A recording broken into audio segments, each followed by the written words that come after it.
Yo, party people, it is March 10th on Sunday. Happy Sunday. Hopefully you guys went to church today. So today we are finishing up Hosea. So we are in chapter 14. So just want to show you on my map where Hosea is for those of you that have never seen any of my videos. Okay, so this is the timeline of Israel on the map on a, this is the, oops, oh, sorry, upside down. This is, looked a little weird to me. I was trying to figure that out. Okay, so this is the timeline of Israel on a map. So this is the kingdom of Israel. Here's the northern kingdom. Here's the southern kingdom. These guys are known as the kings of Judah. These guys are known as Israel or Ephraim. So here is where the northern kingdom falls to the kingdom of Assyria. Here's where the southern kingdom, who lasts a bit longer, this is the legitimate kingdom. This one is not legitimate. These guys are usurpers. They broke away and did their own thing. This is where the southern kingdom falls to the kingdom of Babylon, right? And they go into captivity. That's where we get the story of Daniel. Well, here is Hosea. These red lines represent the prophets. That's Elijah, that's Elisha, Jonah, Amos, and here's Hosea. And that's where we're at right now. So as you can see, Hosea is in the northern kingdom. He's sent to the northern kingdom before the fall of the northern kingdom to the kingdom of Assyria, and he is fit to be tied. He's as we've gone through the book of Hosea, we've seen how his calling has been, he's been sent by God to deal specifically with the leaders and the political leaders and the religious leaders specifically, right? And he's just calling them out for all of the atrocious things that have been happening in the northern kingdom, and they're turning away from God. They're relying on other kingdoms to protect them, and to they're making alliances with these kingdoms instead of making alliances with God, right? They've set up a couple of false places of worship up there. They've brought in all of these pagan types of worship along with the worship of God. And so he gets really worked up because they're using the name Jehovah, they're using God's name, proclaiming God's name, doing some of the rituals and using the name of God, the holy name of God in the holy place, in areas that, in doing things in areas that should be holy, because they're worshiping God, and in fact they're bringing in all of this perverted stuff. And so Hosea is just fit to be tied. So here we are at the end of all of the things that Hosea has been calling out the leaders for. We're at the very last chapter of Hosea, and here Hosea is giving them a gleam of hope. So like the prophets, they often see things in the future, and they call those things that be not as though they are, right? So they're seeing those things in the future, so they're speaking about them as if sometimes as if they're present now, right? So I'm going to read to you chapter 14, and I'm going to go through it, and we'll see how far I get in 10 minutes. Okay, so Hosea chapter 14. O Israel, return to the Lord your God, for you have stumbled because of your iniquity. Take words with you and return to the Lord. Say to him, take away all iniquity. Receive us graciously, for we will offer the sacrifices of our lips. Assyria shall not save us. We will not ride on horses, nor will we say any more to the work of our hands, you are our gods.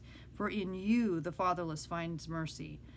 Now this is God speaking. I will heal their backsliding. I will love them freely, for my anger has turned away from him. I will be like the dew to Israel. He shall grow like the lily and lengthen his roots like Lebanon. His branches shall be spread. His beauty shall be like an olive tree, and his fragrance like Lebanon.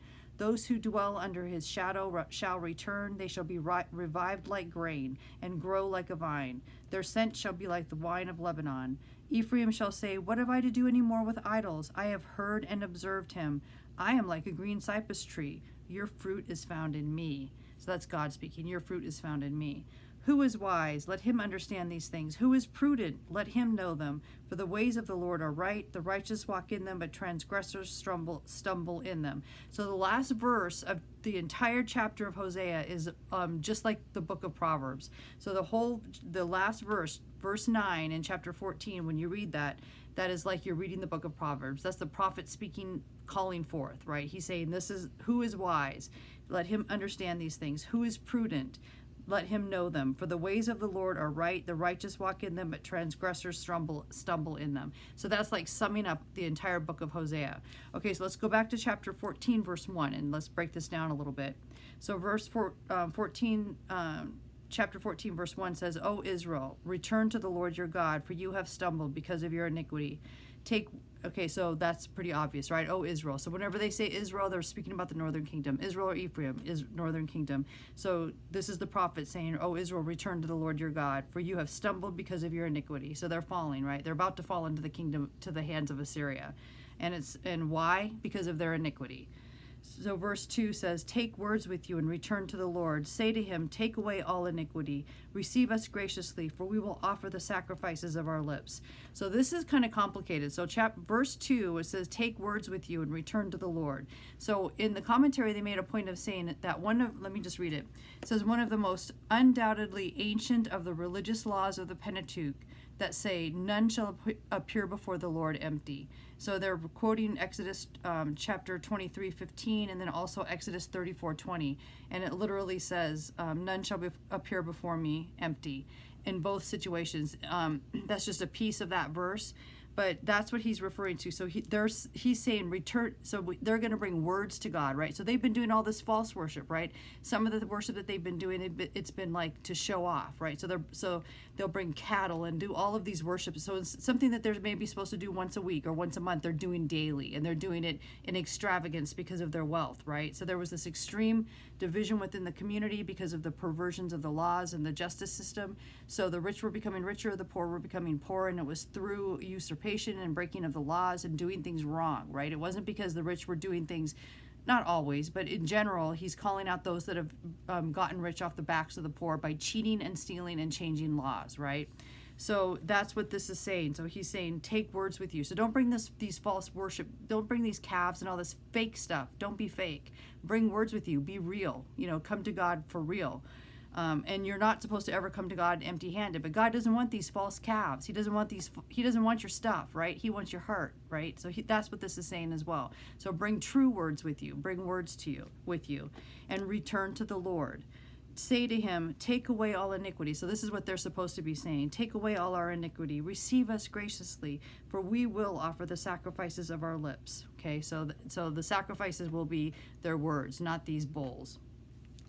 Assyria shall not save us. We will not ride on horses, nor will we say any more to the work of our hands, you are our gods, for in you the fatherless finds mercy. So here they're saying, they're repenting of going to Assyria. This is what the prophet's telling them to say. We are to repent of going to Assyria for safety, when in fact we know that Assyria invades them, right? They turn on him. We will not ride on horses. So that's referring to their attempt to make alliances with Egypt. Nor will we say any more to the work of our hands, you are our God. So all those little stupid calf idols they made. Remember, we talked about that in chapter 13. And then they admit here, for in you is capitalized. So they're saying in you, God, the fatherless finds mercy. So in another version it says the orphan. And so it's referring to Israel like they're orphan, right? They've completely lost God.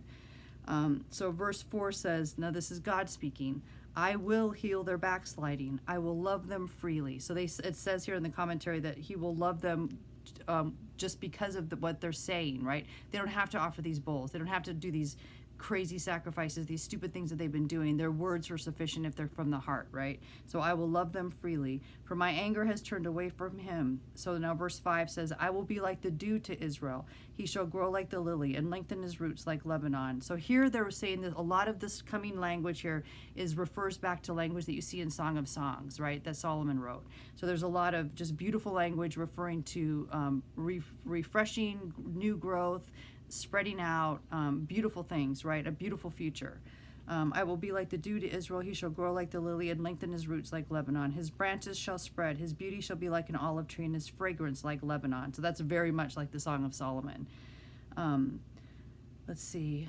And those who dwell under his shadow shall return. They shall be revived like grain and grow like a vine. Their scent shall be like the wine of Lebanon. So again, the scent, right? So you're seeing the scent in multiple places, and you see the switch from the beautiful growth of the natural vegetation and the farming to the reproduction and the beauty and the growth of the people farming, right? So it's not only the vegetation and the land, but also the people themselves.